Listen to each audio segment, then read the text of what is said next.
All right, guys. Well, we're going to talk a little bit here today about one of the more exciting parts of the Diamond Mine Baseball game experience, and that would be the weather system. This is one of those things that people don't really pay that much attention to, but it actually is kind of consequential. It does make a difference in the game. We'll take a look at this here. I'll go ahead and read some of this off to you here. I mean, I know that, oh, look at this. I have to change things around here again. This happens from time to time with my computer where at random all my settings in OBS will be completely shot away. So we'll just take a minute here, make myself not so big and huge on the screen. There you go. You can see me pretty clear, but I don't think you can read much of what it actually says here in the Diamond Mine Baseball help file. So I'll go ahead and read this on out loud to you and we can have a little discussion about it. Not every one of these simulations has a weather system. I'm not sure that it's necessarily a good idea or not. And just like ballpark factors, it's kind of open to interpretation. I'm not certain that there's been a lot of effective research done on the impact that weather has on ball games. There are problems because different towns have different humidity rates, which will impact how well or how poorly a ball travels. Even in a question as simple as whether high humidity causes the ball to travel faster and if travel further or not, even that sort of question is up for debate. In fact, I had a debate, I would say probably about a year ago on the Diamond Mine Baseball forums with somebody about the impact of humidity on the way baseballs would travel in the Kingdome versus in the Astrodome. The truth of the matter is that humidity ratings in Houston and in Seattle, though they're not exactly the same, are kind of similar, right? But the Kingdome was known for years as the Homer Dome. It wasn't that extreme of a Homer Park, and we all know what the Astrodome does, right? And anyway, the problem was, I think, more due to visibility in the Astrodome, although the Kingdome in the early years was not exactly the most visible park in the world either. So it's kind of hard to say. It's hard to say what actually causes that. At any rate, Diamond Mine Baseball, like I believe Dynasty League Baseball, has a comprehensive weather system. This is beyond the sort of simplistic systems you'll see with like Strat-O-Matic and the almost like good as non-existent systems you'll see with games like APBA. I mean, it's pretty complex. I'll go ahead and just read this through here. It says here, of course, if you're using Diamond Mine Baseball's optional weather system, the game determines the weather for the game by examining the weather information for the home park and making adjustments for seasonal and daily variations. That's kind of a complicated way of saying that the game like randomly will assign weather depending upon what time of year it is and the data that you have for each park. I'll show you in a second here just with a random ballpark what it looks like. So if the home park has a retractable roof, of course, the roof's left open if the weather is nice and closed whenever it's too hot or cold and when there's rain in the forecast. I first bought Diamond Mine Baseball. My dad and I bought it together back in 2002. That would have been the 2001 season. And it would have been not too long after the retractable roof idea was kind of gaining steam.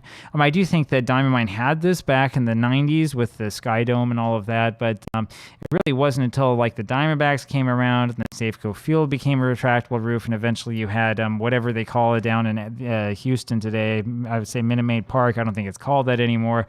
When you had stadiums like that come along, that's when this became a lot more normal.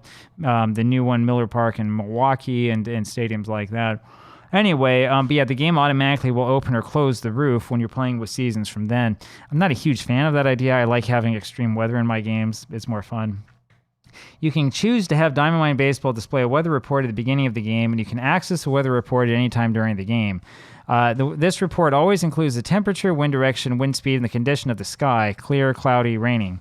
The start of the game may be delayed by rain. I will note that the weather will not change over the course of a game. So if you have like a 25-inning game, it's not going to go from being like, light to dark. It's not going to go from being warm to cold. There are games that do that. I think OOTP's weather system might do that. I know that the game itself will reflect that. I don't know. You'll have to correct me. I haven't really taken the time to look deep into that. There are a lot of ways in which weather can affect the game. Warm weather increases the level of offense, which itself I think is a little bit debatable. I think it depends upon which year you're looking at and which city, but whatever. Extreme temperatures, hot or cold, cause pitchers to tire more quickly. Again, I don't know if the data really bears that out. It depends on how far back you go. The direction and speed of the wind can cause a level of offense to go up or down and may affect the flight of fly balls that are head into or with the wind. That part's fun. Rain delays may cause a pitcher to tire more quickly, and if his arm stiffens during a long delay, may force a pitcher to leave the game. That creates all sorts of problems. We've seen that one. And a wet field may cause a fielder to slip and misplay a ball. We've seen that quite a few times as well. The Diamond Mine Baseball weather system is designed to work properly for the months in which baseball is normally played in the Northern Hemisphere. That's, by the way, something to mention, because if you want to make a South America league, or if you have a league down in Madagascar or in Australia or something, it's not going to work so well. If you create a league schedule that extends through the winter months, the weather system will probably not give you meaningful results. And we recommend that you either stick with schedules that extend from April to October, or if you want to use a schedule that includes other months, disable the weather system for that league. Yeah, I'm not sure what happens when you have that extreme cold if you were going to play games in December. I've never tried it. It might be interesting to look at, but yeah, Diamond Mine wasn't really created to do that sort of thing, which I do think is a weakness in the game. And I think that since this game has been basically unchanged for 30-something years, it would be nice to see this modified a little bit. Anyway, let's go look at day random one. Let's see if we can find a good place. The Polo Grounds is interesting. So we've looked, of course, at the physical factors of the park. Now, one thing to note is that the weather is tied not to the city, but to the ballpark. Although I do think you can find default weather data inside the game. It's not entirely clear how all of that works. They don't do a very good job of explaining it. This is what the factors are again. Oh, look at this. The Polo Grounds loves home run hitters, so I must have been wrong. I think I wrote something in a blog today or something like that about the Polo Grounds. No, it was on Twitter about the Polo Grounds sometimes having pitching heavy games. Apparently not in 49. But yeah, the weather here. So this is what you can choose from. You can choose different types of average temperature. It's comfortable is what is chosen. Very hot, super hot, and so on, or other things you can choose. You can have temperature change settings to show how extreme the differences are in temperature. There's also the rain frequency, frequent, normal, rare, or never, and then the average wind velocity, which you can also change. Not too much that you can change, unfortunately. We go look at the help file here for weather patterns. It doesn't tell you much. It just tells you that the comfortable setting is appropriate for most parts of the country. Cities in Northern California sometimes warrant the cool setting. Cities in the Midwest or South might warrant a warm or hot setting, but you still need the warmest settings only for desert locales where the temperature routinely goes above 110 degrees in July and August. You can also talk about how much temperature changes, which will differentiate Southern California from places in the Midwest and Northeast, which go from the 30s to the 90s. Frequency of rain we've talked about, wind velocity, it's all pretty obvious. And then wind direction wind direction will tell you the number of games in which the wind is blowing to a certain park.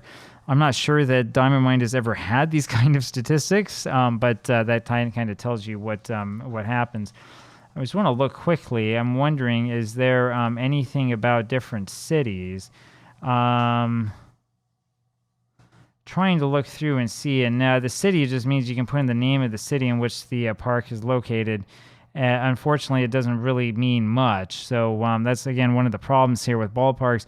You would think that with a game like Diamond Mine Baseball, and I know this has been called for before, that somebody would go inside the game and look for historical data and try to recreate historical weather data. I mean, this stuff is actually, believe it or not that hard to find. You think it would be at least interesting to look at this and to try to get deep into it, but that's never happened. There were calls on the Diamond Mine Baseball forums years ago for this, and nobody's ever really followed up. Nobody at the game company ever thought it was that interesting or important, and so we're kind of stuck with this game the way it is. It's not a bad thing. It's a good weather system, but as you can see, there are some things that are somewhat disappointing. There's some things that we kind of wish Diamond Mine could do because it could be a lot better, right? It would be interesting if you had the exact same weather patterns in-game that you had in real life. I know that there's difficulty in saying exactly what the weather was at the ballpark or exactly which way the wind was blowing and stuff like that, but I mean, you could humor us. You could get kind of close. In fact, you could do research on this. It's not hard to find. You can find it going all the way back, at least through the beginning of the 20th century in old newspapers, right? You could do it. I get the feeling from time to time that people who make these games are waiting for someone else to do the research so they can just sort of plug it in and pretend they did it. So just my opinion. Anyway, there you go. That's all about ballparks and weather. It would be interesting to know what your thoughts are on this, how this compares to other systems, whether you like it or not. I think it's interesting, but I also think that it's not quite as versatile as some of the fans of Diamond Mine have made it sound over the years. Talk to you later. Bye-bye.